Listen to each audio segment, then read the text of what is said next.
जय हिंद जय भारत। दोस्तों, आज हम देखने वाले हैं 24 सितंबर 2021 का करंट अफेयर, जिसका हमारा आज का पहला प्रश्न है, प्रतिवर्ष अंतर्राष्ट्रीय सांकेतिक भाषा दिवस कब मनाया जाता है। तो यह जो सांकेतिक भाषा दिवस है, इसे हम बोलते हैं साइन लैंग्वेज दिवस। तो जो साइन लैंग्वेज दिवस है, यह हम प्रतिवर्ष मनाते हैं 23 सितंबर को। ठीक है, हम प्रतिवर्ष 23 सितंबर को मनाते हैं। अगर बात की जाए इसकी शुरुआत कब हुई थी, तो इसकी शुरुआत हुई थी 2018 से इस दिन को मनाने की शुरुआत हुई थी। और अगर आपसे बात की जाए कि आखिर इस डे का उद्देश्य क्या है, तो इसका उद्देश्य यह है कि जो भी लोग सुन नहीं सकते, उनके संचार को बढ़ावा देने के लिए जो है यह दिवस मनाया जाता है। ठीक है, जो लोग सुन नहीं सकते उनके संचार को बढ़ाने के लिए दिवस मनाया जाता है 23 सितंबर को। इसकी शुरुआत हुई थी 2018 से। ठीक है, अब इनसे संचार कैसे करेंगे, अगर बात की जाए जो लोग सुन नहीं सकते उनसे संचार कैसे करेंगे, तो सिंपल है, हाथों से इशारे करना या फिर चेहरे के हाव भाव से जो है इनसे संचार करना, यह इस दिन का जो है उद्देश्य है। तो इसका उत्तर हो जाएगा 23 सितंबर। ठीक है, अब हम देखते हैं कुछ महत्वपूर्ण प्रश्न जो कि है, राष्ट्रीय हिंदी दिवस कब मनाया जाता है। तो राष्ट्रीय हिंदी दिवस हम मनाते हैं 14 सितंबर को। और अगर बात की जाए विश्व हिंदी दिवस, तो विश्व हिंदी दिवस हम मनाते हैं 10 जनवरी को। ठीक है, विश्व हिंदी दिवस हम मनाते हैं 10 जनवरी को। अब हम देखते हैं अगला प्रश्न जो कि है, अंतर्राष्ट्रीय शांति दिवस कब मनाया जाता है। तो अंतर्राष्ट्रीय शांति दिवस जो है यह मनाया जाता है 21 सितंबर को। अंतर्राष्ट्रीय शांति दिवस मनाया जाता है 21 सितंबर को। ठीक है, अगला प्रश्न है, विश्व ओजोन दिवस कब मनाया जाता है। तो विश्व ओजोन दिवस मनाया जाता है 16 सितंबर को। और आपको बता दें 16 सितंबर 1987 को एक कनाडा में एक प्रोटोकॉल शुरू हुआ था। उस प्रोटोकॉल का नाम था मॉन्ट्रियल प्रोटोकॉल। और यह जो मॉन्ट्रियल प्रोटोकॉल है, यह ओजोन परत के संरक्षण के लिए शुरू हुआ था। ठीक है, हम देखते हैं अगला प्रश्न जो कि है, साहित्य अकादमी पुरस्कार कितनी भाषाओं में दिया जाता है। मैंने आपको कल ही सिखाया था, साहित्य अकादमी पुरस्कार जो है ये 24 भाषाओं में दिया जाता है। 22 जो भाषाएं हैं, इसके अंदर जो 22 भाषाएं हैं वह सब संवैधानिक भाषाएं हैं। कौन सी, इसके अंदर जो इन 24 भाषाओं में जो 22 भाषाएं हैं वो है संवैधानिक भाषाएं। और बाकी की जो दो भाषाएं हैं, एक है राजस्थानी और दूसरी है इंग्लिश। ठीक है, अंग्रेजी और राजस्थानी जो है ये दो भाषाएं इसके अंदर ऐड की गई हैं। ठीक है, तो कुल भाषाएं हो जाएंगी, साहित्य अकादमी पुरस्कार में कुल कितनी भाषाएं हैं, तो वह है 24। ठीक है, अब हम देखते हैं हमारा आज का दूसरा प्रश्न जो कि है, हाल ही में bill and Melinda Gates foundation ने किसे 2022 के चेंज मेकर अवार्ड के लिए चुना है। चेंज मेकर अवार्ड जो है, चेंज मेकर अवार्ड 2021। ठीक है, चेंज मेकर अवार्ड 2021 जो है, इसके लिए यह, अगर आपसे बात की जाए इसे कौन जारी करता है इस अवार्ड को, तो इस अवार्ड को जारी किया जाता है bill and Melinda Gates foundation जो है इसे जारी करता है।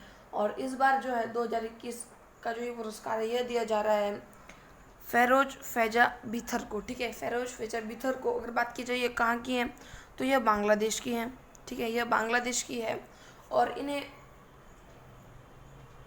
किस कारण यह अवार्ड दिया जा रहा है, तो इन्होंने जो है स्वास्थ्य और कल्याण, तो सिंपल दोस्तों, आप इस अवार्ड से आप ये बता कर सकते हो, जो चेंज मेकर तो इन्होंने जो है फिरोज फेजा बिथर जो है, इन्होंने किस चीज़ के अंदर चेंज किया हुआ जिसके कारण इन्हें चेंज मेकर अवार्ड मिला है। तो इन्होंने जो है स्वास्थ्य और कल्याण जो है इसके अंदर कुछ चेंज किए थे, जिनके कारण जो है इन्हें चेंज मेकर अवार्ड 2021 से सम्मानित किया गया है। ठीक है, कहाँ की हैं, बांग्लादेश की हैं। ठीक है, अगर बात की जाए इनसे पहले अगर यह अवार्ड किसे दिया गया था, तो इनसे पहले चेंज मेकर अवार्ड जो है यह दिया गया था पायल जांगीड़ को। ठीक है, यह दिया गया था पायल जांगीड़ को। और यह जो पायल जांगीड़ है, अगर आपसे बात की जाए पायल जांगीड़ की, ये जो पायल है यह कहाँ की है, तो यह अलवर की है। ठीक है, यह कहाँ की है, अलवर की हैं और इन्होंने किसको चेंज किया या फिर किसको रोका है जिसके कारण इन्हें यह अवार्ड मिला था। तो इन्होंने जो है बाल विवाह को रोकने के कारण, बाल विवाह जो है, आपको बताना चाहिए, बाल विवाह जो है इसे रोकने के कारण जो है पायल जांगीर को यह अवार्ड मिला है। ठीक है, बाल विवाह को रोकने के कारण पायल जांगीर को चेंज मेकर अवार्ड मिला था। अब इसके अंदर एक ऑप्शन दिया गया है ध्रुति बनर्जी। आपको बताना चाहिए ध्रुति बनर्जी जो है यह जूलॉजिकल सर्वे ऑफ इंडिया की अध्यक्ष है। ठीक है, ध्रुति बनर्जी जो है यह जूलॉजिकल सर्वे ऑफ इंडिया की अध्यक्ष है। ठीक है, अब हम देखते हैं कुछ महत्वपूर्ण प्रश्न जो कि है ओलंपिक लॉरेल पुरस्कार। ये जो ओलंपिक लॉरेल पुरस्कार है, ओलंपिक लॉरेल पुरस्कार यह दिया गया है मोहम्मद यूनुस को। ये किन्हें दिया गया है? यह दिया गया है मोहम्मद यूनुस को जो है यह दिया गया। अगर बात की जाए ये कहाँ के हैं मोहम्मद यूनुस, तो ये बांग्लादेश के हैं। ठीक है, मोहम्मद यूनुस जो है यह बांग्लादेश के हैं। अगला प्रश्न है राष्ट्रीय लोकमान्य तिलक पुरस्कार। राष्ट्रीय लोकमान्य तिलक पुरस्कार दिया गया है साइरस पूनावाला को। ठीक है, राष्ट्रीय लोकमान्य तिलक पुरस्कार, ठीक है, यह दिया गया है साइरस पूनावाला को। अगला प्रश्न है अर्थ हीरोज पुरस्कार। तो यह जो अर्थ हीरोज पुरस्कार है यह एक टाइगर रिजर्व को दिया गया है। ठीक है, कौन सा पुरस्कार? अर्थ हीरोज पुरस्कार।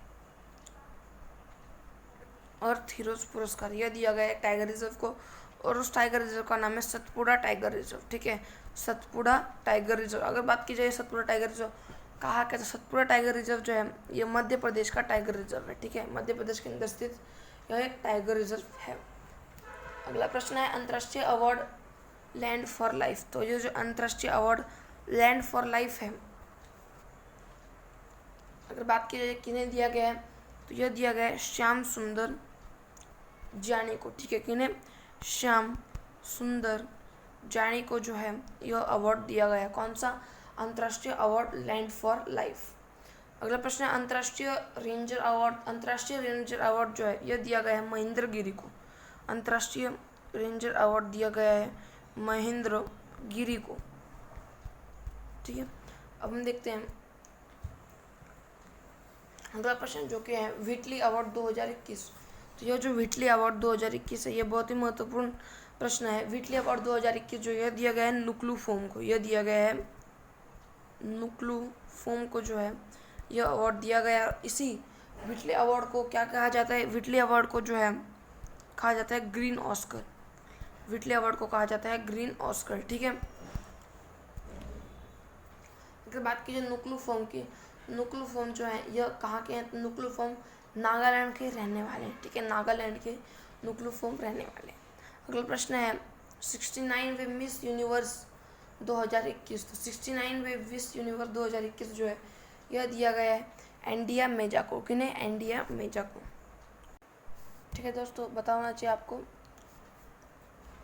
69वें मिस यूनिवर्स 2000 का खिताब किन्हें मिला है? एंड्रिया मेजा को। कहाँ की? अगर आपसे बात की जाए यह एंड्रिया मेजा कहाँ की है, तो यह मैक्सिको की रहने वाली है। कौन? एंड्रिया मेजा। ठीक है, अब हम देखते हैं हमारा आज का तीसरा प्रश्न जो कि है हाल ही में जारी digital quality of life index 2021 में भारत कौन से स्थान पर रहा है? भारत जो है इस इंडेक्स में 59वें स्थान पर रहा है और यह डिजिटल क्वालिटी ऑफ लाइफ है। डिजिटल क्वालिटी ऑफ लाइफ, अगर आपसे बात की जाए डिजिटल क्वालिटी ऑफ लाइफ, अगर आपसे बात की जाए ये इंडेक्स जारी कौन करता है? अगर आपसे बात की जाए कि ये इंडेक्स जारी कौन करता है, तो ये इंडेक्स जारी करता है सर्फ शार्क संस्था। ठीक है, कौन सी संस्था? सर्फ शार्क संस्था। सर्फ शार्क संस्था जो है ये जारी करते हैं digital quality of life index को। और अगर आपसे बात की जाए भारत की रैंक क्या थी, तो भारत की रैंक थी 59। ठीक है, भारत की रैंक थी 59।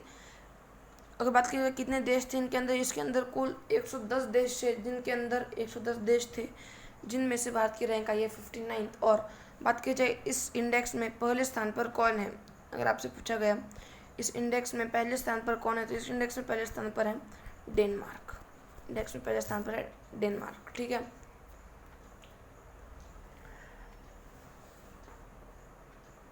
अगर बात की जाए इसका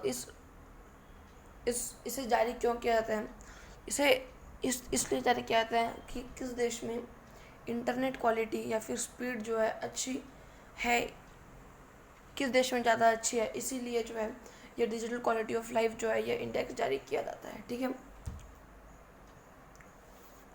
अगर बात की जाए सबसे पहले स्थान पर कौन है इस digital quality of life index में, इसके अंदर सबसे पहले स्थान पर है डेनमार्क, दूसरे पर है साउथ कोरिया, तीसरे पर है फिनलैंड और भारत जो है 59th पर आता है।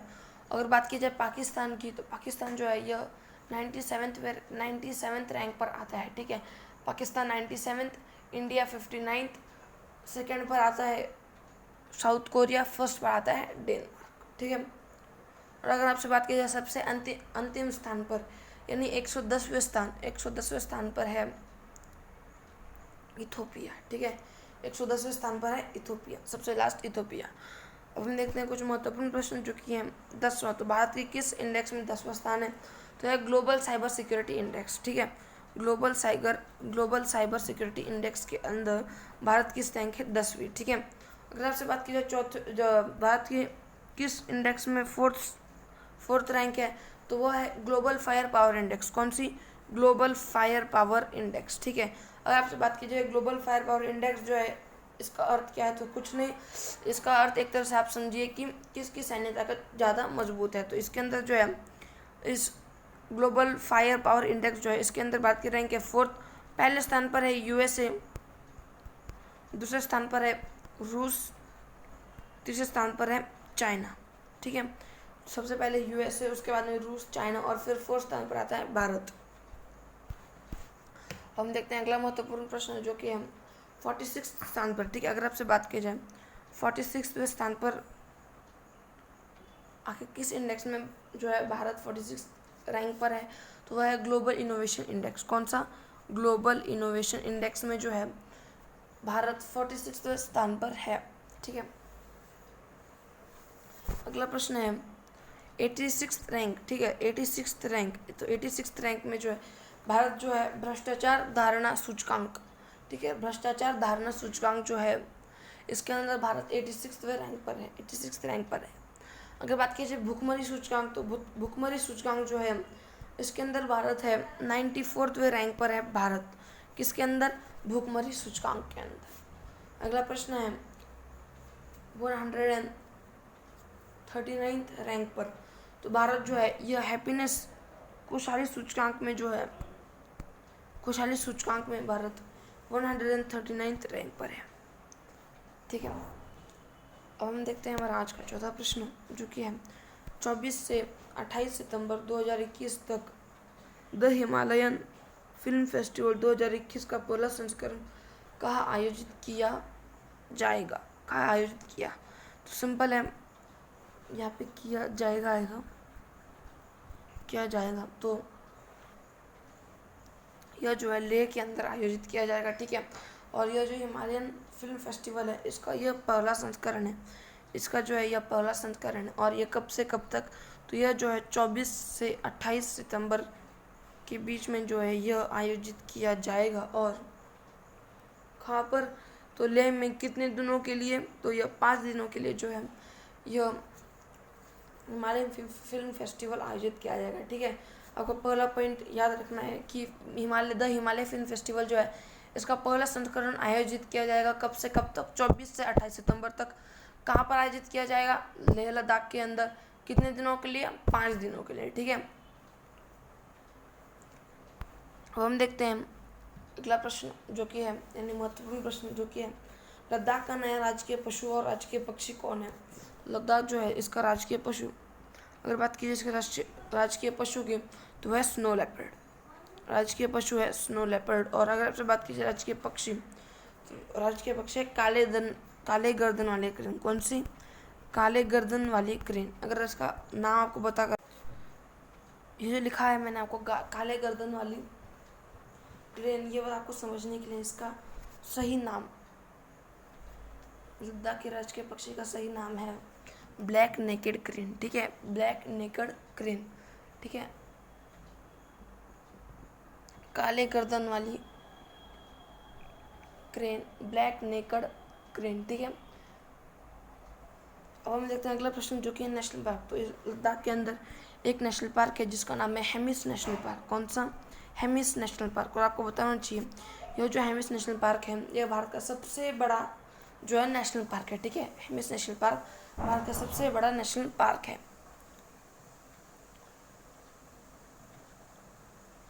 अब हम देखते हैं कुछ और महत्वपूर्ण प्रश्न जो कि है लद्दाख के उपराज्यपाल कौन है। तो लद्दाख के उपराज्यपाल हैं R.K. माथुर, ठीक है। R.K. माथुर जो है लद्दाख के उपराज्यपाल हैं। बात की जाए लद्दाख के अंदर झील का नाम क्या है। लद्दाख के अंदर एक झील बहुत ही फेमस है जिसका नाम है पेंगोडा झील, ठीक है। कौन सी? पेंगोडा झील जो है यह बहुत ही फेमस है। और अगर आपसे बात की जाए कहाँ है तो यह जो है भारत चीन सीमा पर है। कौन सी? पेंगोडा झील। अगला प्रश्न है भारतीय अंतर्राष्ट्रीय फिल्म फेस्टिवल। अगर आपसे बात की जाए भारतीय अंतर्राष्ट्रीय फिल्म फेस्टिवल यह कहाँ मनाया गया था, तो यह जो भारतीय अंतर्राष्ट्रीय फिल्म फेस्टिवल है यह मनाया गया था गोवा के अंदर, ठीक है दोस्तों। यह मनाया गया था गोवा के अंदर। अगर आपसे बात की जाए इस फिल्म फेस्टिवल की फोकस कंट्री कौन थी, तो इस फिल्म फेस्टिवल की फोकस कंट्री थी बांग्लादेश, ठीक है। इस फिल्म की फेस्टिवल की फोकस कंट्री थी बांग्लादेश। अब हम देखते हैं पांचवा प्रश्न जो कि हम हाल ही में किस राज्य सरकार ने एक इलेक्ट्रॉनिक पार्क विकसित करने के प्रस्ताव को मंजूरी दी है। तो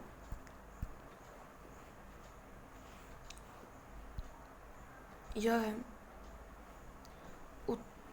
उत्तर प्रदेश जो सरकार है इसने यूपी के अंदर, ठीक है। अब आपसे बात कीजिए यूपी के सीएम कौन है, तो यूपी के सीएम है योगी आदित्यनाथ। और यूपी के अंदर जो जेवर एयरपोर्ट है, कौन सा एयरपोर्ट? जेवर एयरपोर्ट जो है इसके पास में एक इलेक्ट्रॉनिक पार्क बनाया जाएगा, ठीक है। एक इलेक्ट्रॉनिक पार्क बनाया जाएगा। और बात की जाए इस इलेक्ट्रॉनिक पार्क को कौन बनाएगा, तो इस इलेक्ट्रॉनिक पार्क को बनाएगा इलेक्ट्रॉनिक कंपनी, ठीक है। और अगर आपसे बात कीजिए तो इलेक्ट्रॉनिक पार्क है जेवर एयरपोर्ट के पास है। और किस राज्य ने इसको मंजूरी दी है, तो इसको मंजूरी दी है उत्तर प्रदेश राज्य ने, ठीक है। अगर आपसे बात की जाए छतरी योजना अगर आपसे बात की जाए छतरी योजना, तो यह जो छतरी योजना है यह किस राज्य से संबंधित है, तो छतरी योजना संबंधित है उत्तर प्रदेश राज्य से, यूपी राज्य से छतरी योजना संबंधित है। और अभ्युदय योजना जो है यह भी उत्तर प्रदेश राज्य से संबंधित है। अब हम देखते हैं अगला प्रश्न जो कि है मेडिकल डिवाइस पार्क। जो मेडिकल डिवाइस पार्क है यह किस राज्य में है, तो यह है केरल में, ठीक है। यह केरल के अंदर है। और अगर बात कीजिए जेंडर पार्क की, तो ये जेंडर पार्क कहाँ पर है? केरल के अंदर। और अगर आपसे बात करें इस जेंडर पार्क का नाम क्या है, तो इस जेंडर पार्क का जो भी नाम हो वो आप मुझे कमेंट में बताएं, ठीक है। अगला प्रश्न है फायर पार्क। तो यह जो फायर पार्क है यह कहाँ पर है? यह है भुवनेश्वर ओडिशा के अंदर। लाइकेन पार्क, यह लाइकेन पार्क कहाँ पे? यह लाइकेन पार्क है यूनाइटेड किंगडम में। ट्रांसजेंडर यूनिवर्सिटी, तो ये जो ट्रांसजेंडर यूनिवर्सिटी है यह उत्तर प्रदेश में है, ठीक है।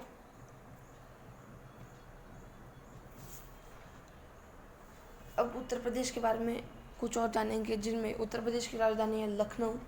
और बात की जाए वहाँ के मुख्यमंत्री की तो वह है योगी आदित्यनाथ, ठीक है। बात की जाए उत्तर प्रदेश के गवर्नर की तो वह है आनंदीबेन पटेल। अगर बात की जाए उत्तर प्रदेश की लोकसभा सीटों की तो उत्तर प्रदेश में कुल लोकसभा सीटें हैं 80। उत्तर प्रदेश में कुल राज्यसभा सीटें हैं 31। उत्तर प्रदेश में कुल विधानसभा सीटें हैं 403, ठीक है। याद रखना लोकसभा सीटें 80, राज्यसभा 31, विधानसभा 403। राजधानी उत्तर प्रदेश की लखनऊ, मुख्यमंत्री योगी आदित्यनाथ, गवर्नर आनंदीबेन पटेल। अब हम देखते हैं हमारा आज का अगला प्रश्न यानी 6th क्वेश्चन जो कि है भारतीय खाद्य सुरक्षा और मानक प्राधिकरण के अध्ययन के मुताबिक भारत किस साल तक औद्योगिक ट्रांस फैट फ्री बन जाएगा। तो यह जो है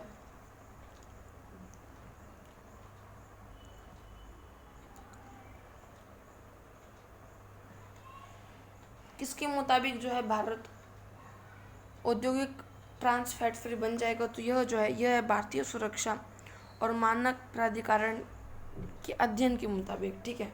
बात की जाए इंग्लिश में से क्या बोलते हैं, इंग्लिश में से बोलते हैं FSSAI, ठीक है, FSSAI, इसका फुल फॉर्म क्या है? इसका फुल फॉर्म है road safety and standard authority of India. कौन सी? सॉरी, रोड नहीं, फूड सेफ्टी और food safety and standard authority of India. कौन सी? Food safety and standard authority of India. बात की जाए किस अधिनियम के तहत इसकी स्थापना हुई थी? फसाई जो है इसकी किस अधिनियम के तहत इसकी स्थापना हुई थी? इसकी स्थापना हुई थी 2006 साल के अधिनियम के तहत इसकी स्थापना हुई थी। बात की जाए किस साल इसकी स्थापना हुई थी, तो इसकी स्थापना हुई थी 2011 में। कहाँ इसका मुख्यालय कहाँ है? तो इसका मुख्यालय है दिल्ली के अंदर। बात की जाए वर्तमान में इसके अध्यक्ष कौन है? इसके अध्यक्ष है रीता।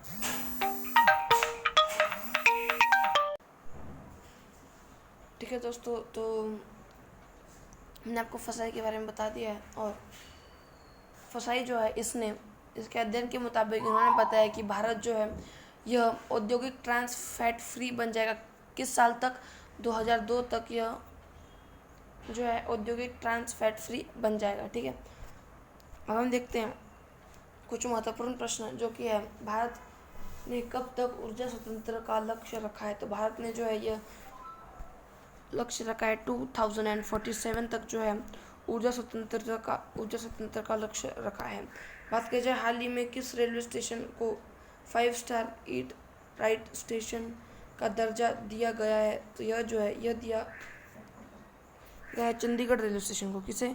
चंडीगढ़ रेलवे स्टेशन को। बात की जाए इस 5 स्टार रेटिंग को जारी कौन करता है? इसे भी जारी करता है फसाई। कौन? फसाई, ठीक है, FSSAI, फसाई जो है इसे जारी करता है food safety and standard authority of India.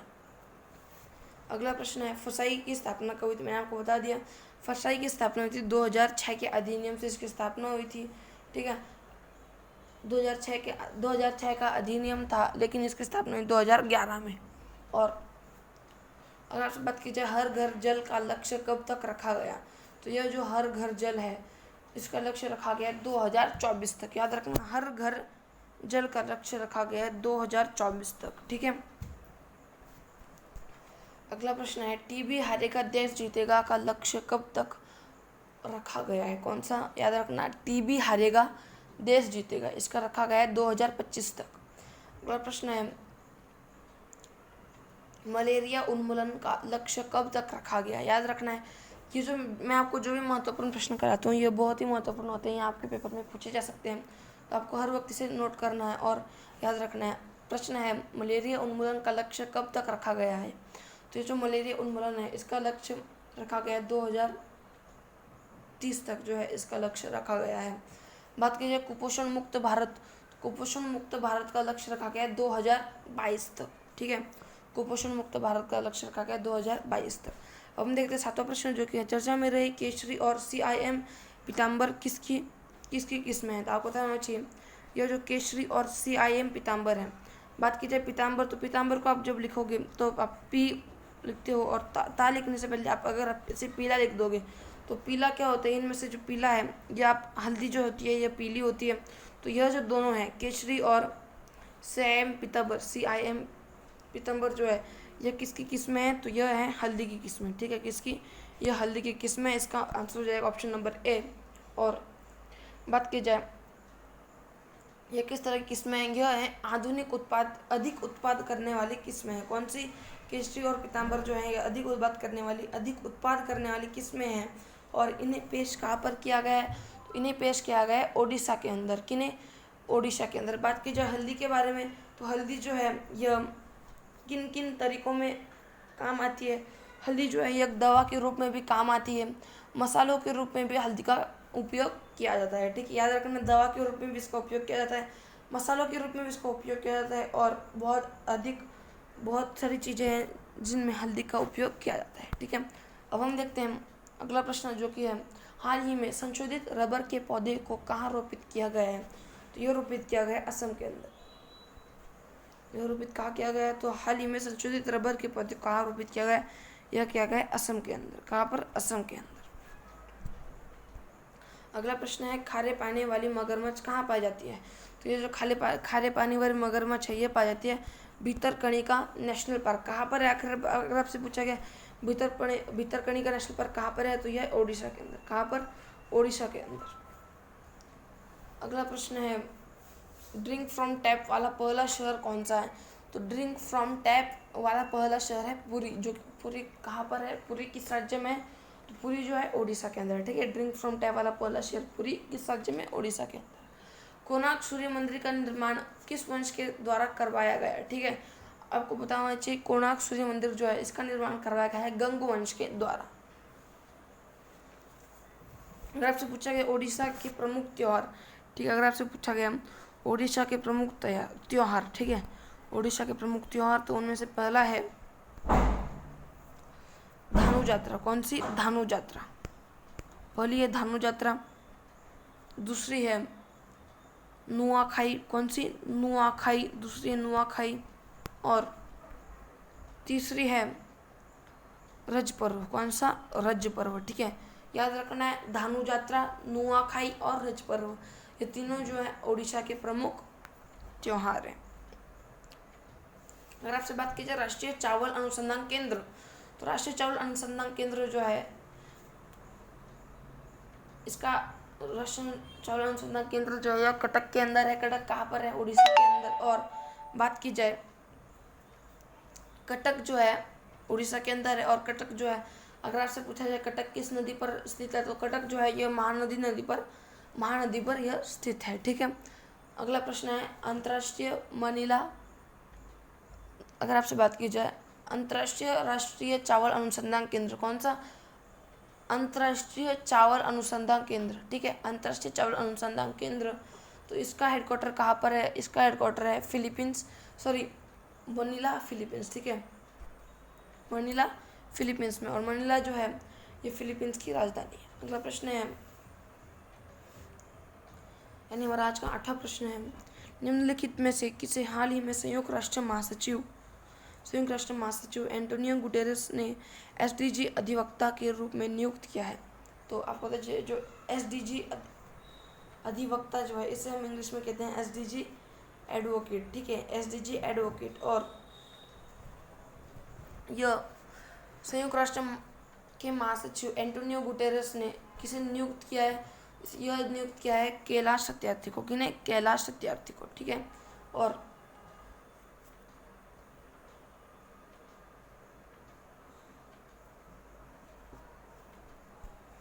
तो इसका आंसर हो जाएगा Kailash Satyarthi, option number B. अब हम देखते हैं अगला प्रश्न जो कि है संयुक्त राष्ट्र महासभा के वर्तमान अध्यक्ष। तो संयुक्त राष्ट्र महासभा जो है इसके वर्तमान में अध्यक्ष हैं अब्दुल्ला शहीद। कौन? अब्दुल्ला शहीद जो है इसके वर्तमान में अध्यक्ष हैं संयुक्त राष्ट्र महासभा के। और आपसे पूछा गया संयुक्त राष्ट्र सुरक्षा परिषद में भारत कौन सी बार अस्थायी सदस्य बना है? तो भारत जो है यह 8वीं बार अस्थायी सदस्य बना है। ठीक है, इसमें कहाँ पर? संयुक्त राष्ट्र सुरक्षा परिषद में अस्थायी सदस्य 8वीं बार बना है। अगला प्रश्न है अंतर्राष्ट्रीय न्यायालय का मुख्यालय कहाँ स्थित है? तो अंतर्राष्ट्रीय न्यायालय जो है इसका मुख्यालय स्थित है द हेग के अंदर। ठीक है, द हेग कहाँ पर है? द हेग जो है ये नीदरलैंड के अंदर है। अगर आपसे बात की जाए अटॉर्नी जनरल पद का उल्लेख संविधान के किस अनुच्छेद में है? ठीक है, बहुत ही महत्वपूर्ण प्रश्न है। अगर आपसे पूछा गया अटॉर्नी जनरल पद का उल्लेख संविधान के किस अनुच्छेद में है, तो यह है 76वें अनुच्छेद में जो है इसका उल्लेख है। ठीक है, संविधान के 76वें अनुच्छेद के अंदर। अगर आपसे पूछा गया कि जो अटॉर्नी जनरल जो है यह संयुक्त अधिवेशन में भाग ले सकता है या नहीं, तो जो अटॉर्नी जनरल है यह संयुक्त अधिवेशन में भाग ले सकता है। ठीक है, अगर आपसे पूछा गया भारत के वर्तमान अटॉर्नी जनरल कौन है? ठीक है, आपको याद रखना है भारत के वर्तमान अटॉर्नी जनरल है के वेणुगोपाल। ठीक है, कौन? के वेणुगोपाल। हम देखते हैं हमारा आज का 9वां प्रश्न जो कि है वित्त वर्ष 2021-22 के वित्त वर्ष 2021-22 के प्रथम 4 महीनों के दौरान भारत के प्रत्यक्ष विदेशी निवेश इक्विटी प्रवाह में कौन सा राज्य शीर्ष प्राप्त करता रहा है? तो यह कर्नाटक। कौन सा? कर्नाटक। और दोस्तों अगर आपसे पूछा गया कि वित्तीय वर्ष कब से कब तक होता है, तो वित्तीय वर्ष जो है ये शुरू होता है अप्रैल से। कब से? ये अप्रैल से शुरू होता है और 4 महीनों तक के लिए। तो इसके अंदर दिया गया है 4 महीनों के लिए। तो अप्रैल से शुरू होता है और अप्रैल के बाद 4 महीने यानी जुलाई तक, ठीक है, अप्रैल से जुलाई तक जो है इसके अंदर ये 4 महीने होते हैं, ठीक है। अगर आपसे बात की जाए पिछले वर्ष की तुलना में कितने वर्ष की वृद्धि है, तो इस बार यानी अप्रैल 2021 से अप्रैल 2020 से अप्रैल 2021 तक इसके अंदर वृद्धि कितनी हुई है? तो अप्रैल 2020 से अप्रैल 2021 तक इसके अंदर वृद्धि हुई है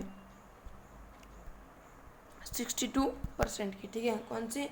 62% की। और इसके अंदर प्रथम स्थान पर कौन सा राज्य है? तो यह है कर्नाटक। अगर आपसे पूछा गया कितने प्रतिशत, इसके अंदर है 45% की, ठीक है।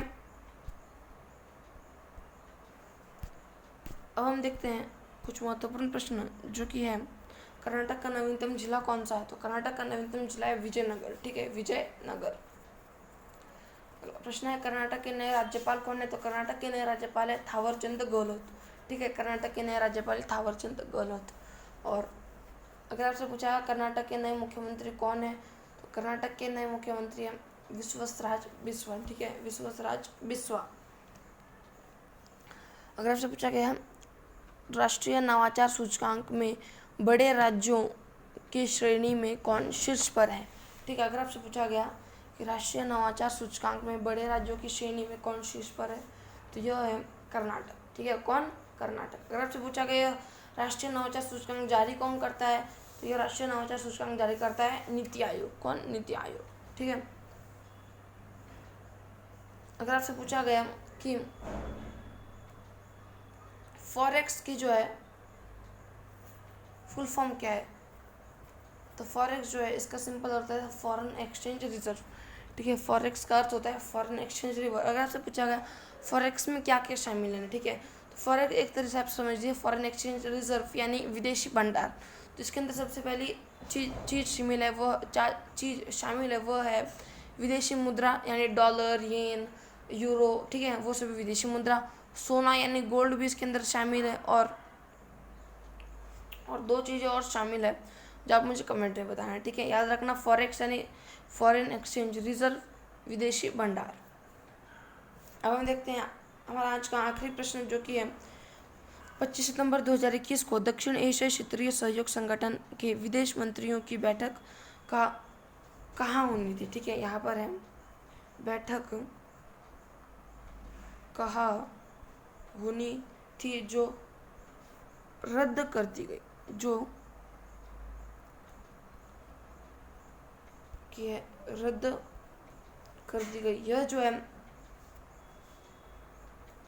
दक्षिण एशिया क्षेत्र सहयोग संगठन।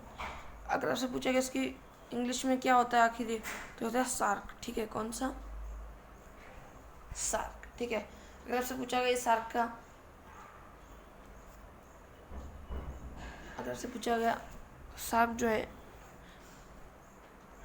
इसका गठन कब होता है, इसका गठन हुआ था 1985 में जो इसकी स्थापना हुई थी। और अगर आपसे पूछा गया इसका मुख्यालय कहाँ है, तो यह जो सार्क है इसकी स्थापना हुई थी 1985 में और इसका मुख्यालय है काठमांडू, नेपाल में, ठीक है। काठमांडू जो कि नेपाल की राजधानी है। और बात की जाए प्रश्न के अनुसार तो 25 सितंबर को जो है सार्क की जो विदेश मंत्रियों की, सार्क के अंदर जितने भी देश हैं उनमें विदेश मंत्रियों की जितनी भी बैठक होने वाली थी, वो बैठक कहाँ होनी थी, तो वो बैठक होनी थी न्यूयॉर्क के अंदर। अब इसे रद्द कर दिया गया है, ठीक है, इसे रद्द कर दिया गया है। अब जानते हैं इसे रद्द क्यों किया गया है, तो सिंपल जो है अगर आपसे पूछा गया सार्क के अंदर कुल देश कितने हैं, ठीक है, तो आपको बता दें सार्क के अंदर सार्क जो है, सार्क के अंदर कुल 8 कंट्री हैं, ठीक है। सार्क के अंदर कुल 8 कंट्री हैं। अगर आपसे पूछा गया कि भारत क्या इसके अंदर शामिल है, तो हाँ, भारत जो है ये सार्क के अंदर शामिल है। अगर आपसे पूछा गया कौन कौन से देश और इसके अंदर शामिल है, तो सार्क के अंदर 8 देश शामिल हैं, जिनमें पहला है बांग्लादेश, भूटान, भारत, इंडिया, मालदीव, नेपाल, पाकिस्तान और श्रीलंका, ठीक है। कौन कौन से 8 देश आपको बताना चाहिए? बांग्लादेश, भूटान, इंडिया, मालदीव, नेपाल, पाकिस्तान, श्रीलंका।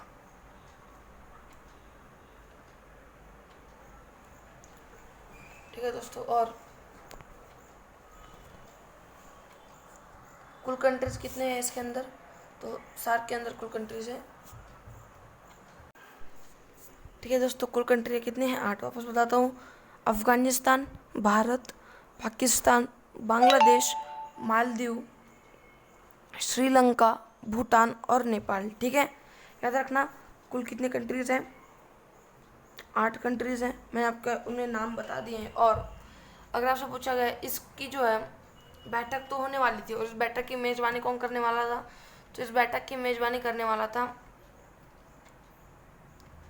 आपको पता है, इस बैठक की जो है मेज़बानी यह करने वाला था नेपाल, ठीक है। नेपाल जो है सार्क जो है इसकी जो 25 सितंबर को जो बैठक होने वाली थी न्यूयॉर्क के अंदर विदेश मंत्रियों की, इसकी बैठक करने वाला था नेपाल। लेकिन जो है अब इसके अंदर जो है एक क्वेश्चन पूछा गया था कि ये जो अफगानिस्तान है, भारत की तरफ से भारत के विदेश मंत्री, पाकिस्तान के विदेश मंत्री, नेपाल, भूटान, बांग्लादेश और यहाँ के जो है विदेश मंत्री आने वाले हैं, ठीक है। लेकिन जब पूछा गया कि आखिर अफगानिस्तान की तरफ से कौन आने वाला है, तो जब अफगानिस्तान की तरफ से यह पूछा गया कि कौन आने वाला है, तो तब जो है दोस्तों अफगानिस्तान में जो पॉपुलेशन है, यहाँ के जो लोग हैं, उन्होंने कहा अशरफ गनी, ठीक है। लेकिन जो है दोस्तों उस वक्त अफगानिस्तान पर जो है इस वक्त तालिबान का कब्जा है, और तालिबान ने कहा कि इसके अंदर तालिबान आने वाले हैं। तो जो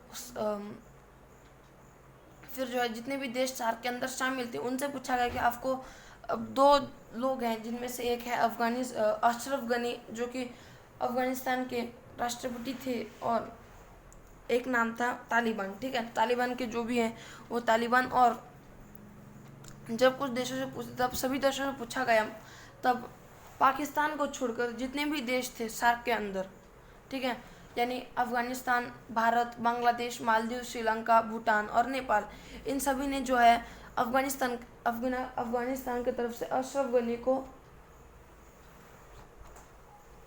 आने की मांग की, ठीक है। लेकिन जो है पाकिस्तान जो है यह कहने लगा कि अशरफ गनी नहीं आएंगे, और तालिबान जो है वहाँ पे तालिबान जो आतंकवादी हैं वो आएंगे। तो इसी को लेकर जो है भारत ने उसी वक्त जो है मीटिंग कैंसिल कर देने की बात कही, और यह जो है यह मीटिंग न्यूयॉर्क के अंदर नहीं होगी, ठीक है। तो ये था हमारा आज का करंट अफेयर। अगर आपको वीडियो अच्छी लगी तो वीडियो को लाइक करो, चैनल पे चैनल को सब्सक्राइब कर दो। मिलते हैं अगली वीडियो में।